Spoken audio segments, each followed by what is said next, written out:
Na mira para ver pendera mabutas. Na mira para ver pendera mabutas. Itu tu cukup. Biasa saja tu nanti cukup. Ni macam apa ni mu? Dengan ni macam apa ni? Marah di Basro. Pansor sangat mirip.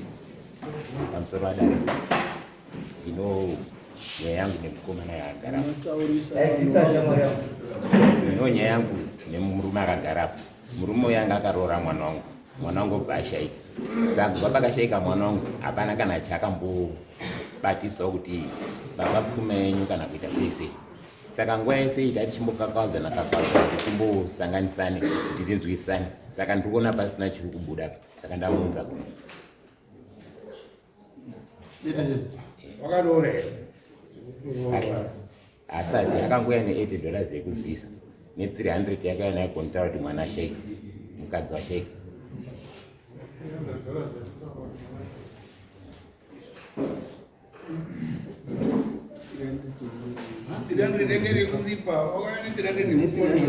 Ndakanda tomtoda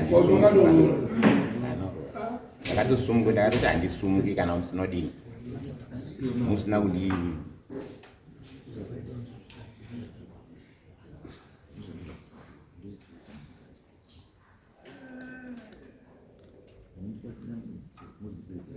Mau ya mega. Ndini baba mwana. Huyo hapana kana. Azimai wenyewe hivi. Wakashaika mewe mwana wacho wakashaika kuti. Hiyo shamba huyo ukutwe. Nena meo. Ali.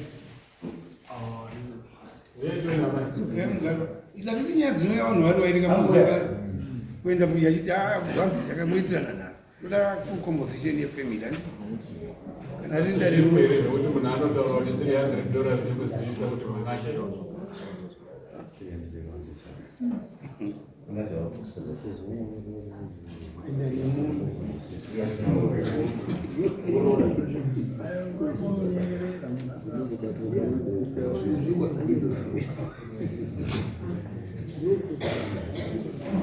Siapa dulu? Udah rori, udah di nama. Anambadala na kimeka kana mkisama na mtu. Apa hiyo ya mumachitara ni mwana wangu chipatara motabe kuraramba ni mwana wangu $200 uwarora mwana wacho anabadara pana chakaita Kwa 300 ichire usumane anobadara ile bichara 300 dengere kujisuma ti mwana wako akachisumga hivi Ahora sí, eso que estáis bacalepas. Traes un gaso. Ya kwamsoi chama. Nyaya yako ndio waenzi. Nyaya yako ndio kuti mukadzi wako akafanda. Mukadzi afa. Bongo sina kuroa. Sitaura. Bongo karoa. Ya. Saka iti hanje kuti mukadzi wangu akashika andisikura. Nyaya uri kutaura. Then achaita. Wanga. Ndandisina. Saka unomuti mukadzi wako sei. Zita rako ndio kuda kwachi moyo wangu. Saka unomuti mukadzi wako sei kana usina ulo. Pamari yakaenda. Irutaura ndi baba. Hausi kunatsa kusanangura apa. Sanangura ilo. Yanga rekuti inini ni mwana wao. Aigara kwa mbuya wa mai wa baba wao. Mai wa baba wao iyo mbuya. Saka taidanana. Saka ndaienda. Iswara shama. Tukapanya. Kwa hiyo kwa mana basa ni wakore. Ndati wewe mukadzi wakarora ere. No. Amariro na sakwendisa. Hauna mtu mbeshika hauna kuroa. Andina. Ko 300 yo wakaendisa ngerichi. Yanga iri kuti simu ikozo ipinda mumba. Yanga iri nzira ka. Yana tezvara. Yes. Yes. Muromo nenzira. Inozi nechimbo. Inozi chimbo. Gumbo. Rana tezvara. Yes. Zvinoita izvo. Ndizvo. Right. Saka it means hauna zvakabhadhara. Saka zvatakuita kana usina zvakabhadhara. Kufa kwemunhu hakuna zvaroa. Ari une mwana? Ndinaye. Une mwana? Saka iwe kana uchitaisa mwana uri kuonei? Yandikuona. Kana uchitaisa mwana iye uri kuonei? Tona mewa. Ona mewa. Asi chawakamuitira ko.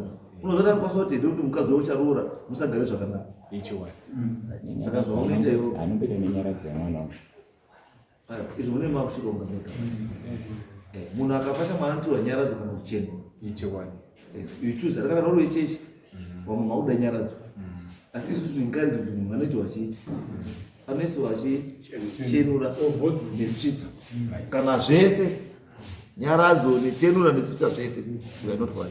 Saka nyaya yako iwo ndekuti there are some things for marriage which is very critical zvaunofanira kuti take care of first usati kumboita zvinhu zvese udai ungaro wako wamwa udai usina kumuiga pamukadzi wako wadai wasina kusumuka but unofanira kuti uzvitenda kuti wanatezva rako wakanzwisisa ndobva watosumuka ndobva wauya asi knowing very well hawo kuti tine mukwasha benzi andizvo saka iwo takuti iwewo zvaunoita bhadhara mombe yamai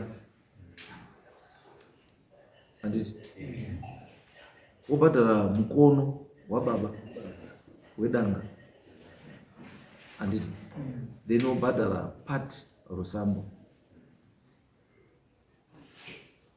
handizvo then wozopedzisa zvimwe zvacho afterwards asi wambobhadhara zvandaita sei zvandakutaura izvo so inakuta kwechi wati tatikuta kuti 350 echi yemombe yani yamai 350 yemombe yani yababa then wobhadharawo rusambo sinzi munhu akatofa netime akafanira gore rapera pachiri padhuze apo still but chiitawo kuti at least not less than 1,000 yeroora ipapo handisura yes tarisira yacho nani urongwa handina kuziva kuti chasvika kunokupa asi kunana january ndive nani urongwa nazvo unonogara nawo atonibatsira ndogara namaisisa mama tingori okay saka ndikuti tiri munani tiri muna July, August, September, October, November, December, January, 6 months akawanda.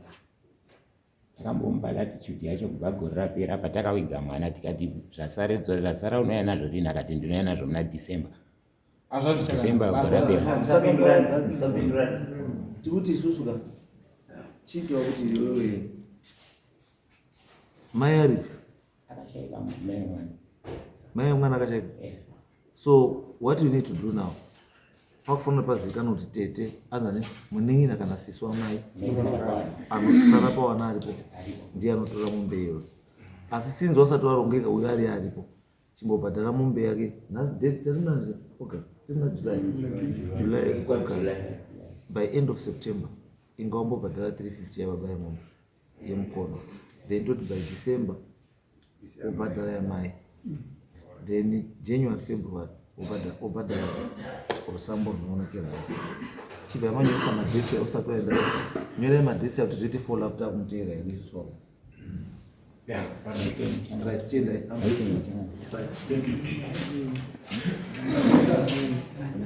iwa mutasa ndadhaba kujereka